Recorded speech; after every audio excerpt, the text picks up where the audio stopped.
Okay.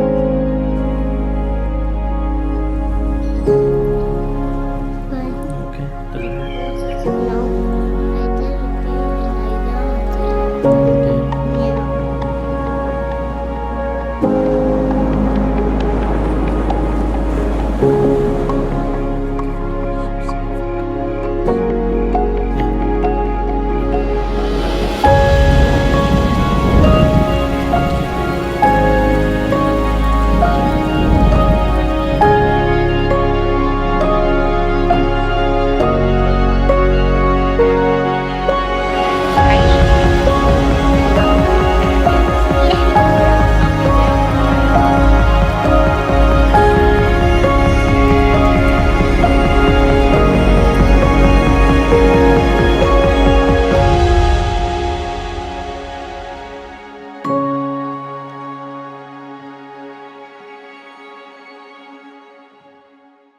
Welcome back to Solid Ground. This week we're taking a look at the second article of the Apostles' Creed. This is the article dealing with Jesus Christ in all the way in which he was born, became incarnate, walked among us, lived his life among us, offered that life on our behalf, and was resurrected in order to triumph over sin.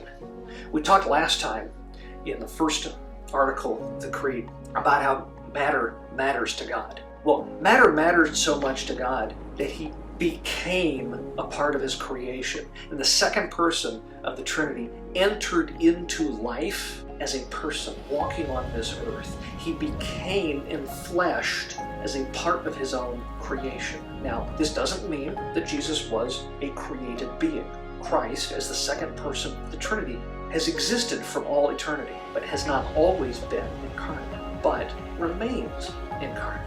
Now, what's interesting with what is done here in the second article is you get fun little stuff like a reference to Pontius Pilate, where you have a reference to a specific historical person that until there was fairly recent archaeological evidence, there were hundreds of years where there wasn't really evidence beyond Scripture that this person had even existed. And yet, it's interesting that in this creed, the early church fathers grounded the faith in something historical.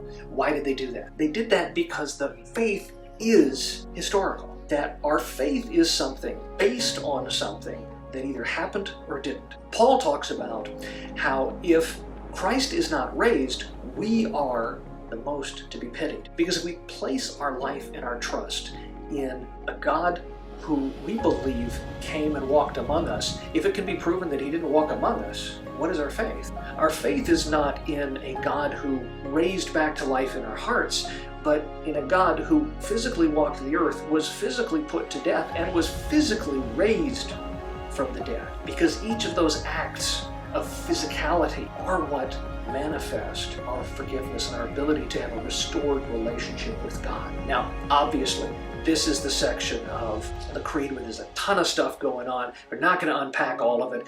I do say, you know what, go back, take a look, read the interesting parts, maybe share a thought or two sometime, and give me some feedback on the things that you find the most interesting that are tucked into this article of the Creed. But here's the big picture. The big picture of it is here you have God himself in the second person, the Son, who comes and lives among us because he cares, because he loves, and because he's willing to sacrifice himself in order to restore a right relationship with us. What a fantastic story that is. What a blessing. God bless. See you next week.